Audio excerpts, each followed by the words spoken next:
오늘 본문은 요한복음 12장 9절에서 11절 말씀입니다. 유대인의 큰 무리가 예수께서 여기 계신 줄을 알고 오니 이는 예수만 보기 위함이 아니요 죽은 자 가운데서 다시 살리신 나사로도 보려 함이러라. 대제사장들이 나사로까지 죽이려고 모의하니 나사로 때문에 많은 유대인이 가서 예수를 믿음이러라. 예수님이 죽은 나사로를 살리셨습니다. 예수님이 여러 가지 기적을 보여주셨습니다. 예수님이 표적을 보여주신 것은 예수님이 구원의 완성이고 빛이고 생명이라는 것을 알게 하기 위함이었습니다. 여러 가지 표적을 보여주시고 그 주인공이 예수님이라는 것을 사람들에게 알게 하기 위함이었습니다. 사람들을 구원하기 위해 때에 맞게 이적을 행하셨습니다. 예수님은 병자를 살리시고 물이 포도주가 되게 하셨습니다. 그 사건을 통해 예수님이 구원이시고 예수님의 죽으심과 부활로 말미암아 사람들이 풍성함, 구원을 누리게 된다는 것을 알게 하기 위함이었습니다. 또한 오병이어를 통해 예수님을 믿는 자에게 영생을 주는 떡이라고 말씀하셨고 소경의 눈을 뜨게 함으로 예수님이 빛이고 세상의 빛으로 오셨다는 것을 알리기 위해 행하셨던 것입니다. 그 마지막 사건인 죽은 나사로를 살리셨습니다. 이 사건은 지금까지 사건과는 전혀 다른 것을 보여주고 있습니다. 완전히 죽었던 사람을 다시 살린 것입니다. 죽은 지 나흘이나 되어 부패하기 시작하였고 시체가 썩어 냄새가 난다고 합니다.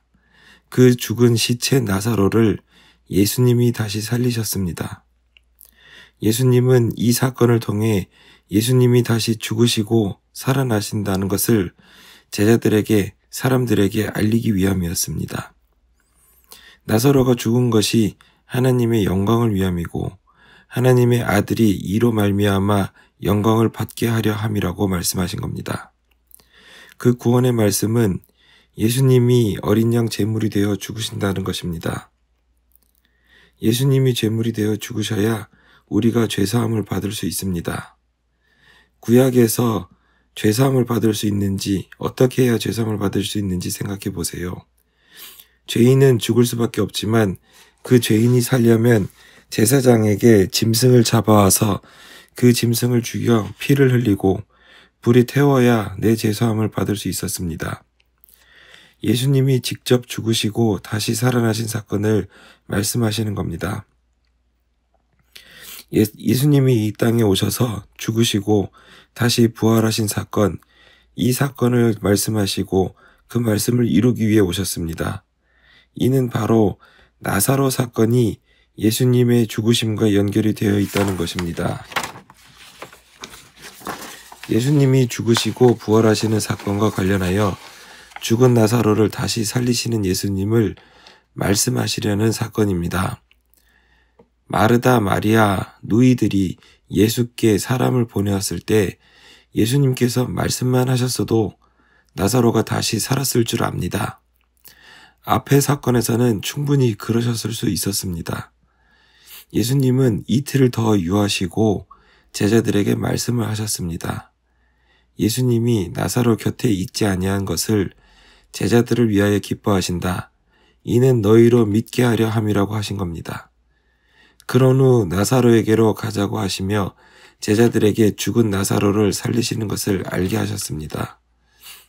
마르다와 마리아가 예수님이 오시니 눈물을 흘리며 오라비가 죽은 것을 슬퍼하였지만 예수님이 부활이고 생명이었습니다. 살아서 믿는 자는 영원히 죽지 아니한다고 말씀하시고 하나님의 영광을 보여주셨습니다. 제자들과 주변 사람들에게 예수님이 오신 이유를 알게 하신 겁니다.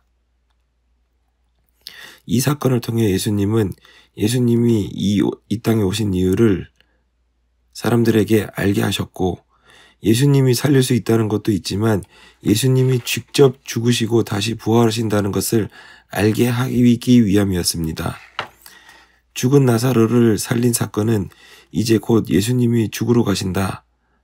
유월절이 임박하여 제물이 되어 죽으러 가신다는 사건입니다. 또한 돌 무덤에서 시체가 되어 썩은 냄새가 나는 나사로를 살리신 것처럼 예수님도 돌 무덤에서 시체가 되었던 몸이 다시 부활하신다는 것을 말씀하시는 사건이었습니다. 마리아에게 와서 예수께서 하신 일을 본 많은 유대인이 예수님을 믿게 됩니다.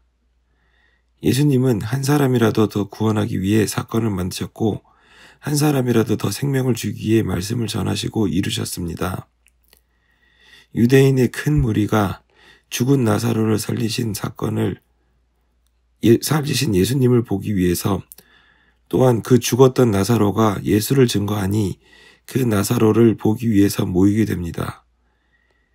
대제사장들을 비롯한 사람들은 본인들의 관심이 대중들에게서 멀어지자 또한 예수님에게로 관심이 많아지자 예수님과 나사로를 죽이려 모의하였습니다.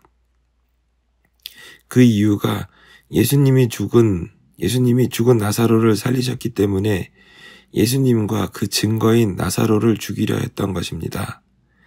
이 사건이 지나고 나서는 예수님은 유월절에 죽으시게 됩니다. 예수님의 말씀과 모든 표적은 예수님의 죽으심과 부활 사건에 초점이 맞춰져 있습니다. 예수님은 그 말씀을 이루기 위해 우리들을 구원하기 위해 죽으시러 이 땅에 오셨습니다. 그런데 사람들은 그 예수님을 죽이려 합니다. 대제사장들을 포함한 사람들이 자신이 하는 일이 어떤 건지도 모른 채 예수님을 죽이고 그 증거인 나사로를 죽이려 했던 것입니다. 나사로는 죽었다가 다시 살아났습니다. 그런데 살아나자마자 사람들이 나사로를 죽이려 합니다. 예수님 때문이었습니다. 예수님 때문에 나사로는 죽어야 하는 처지가 됩니다. 예수님으로 말미암아 살아난 사람은 예수님으로 인해 죽을 수도 있습니다. 예수님의 증거가 되기 위해 죽을 수도 있습니다. 나사로 때문에 많은 사람들이 예수님을 믿었습니다. 우리는 예수님의 증인으로 살아야 합니다. 예수님이 우리들을 구원하기 위해 오셔서 그 말씀을 이루셨습니다. 또한 예수님이 다시 오신다고 합니다.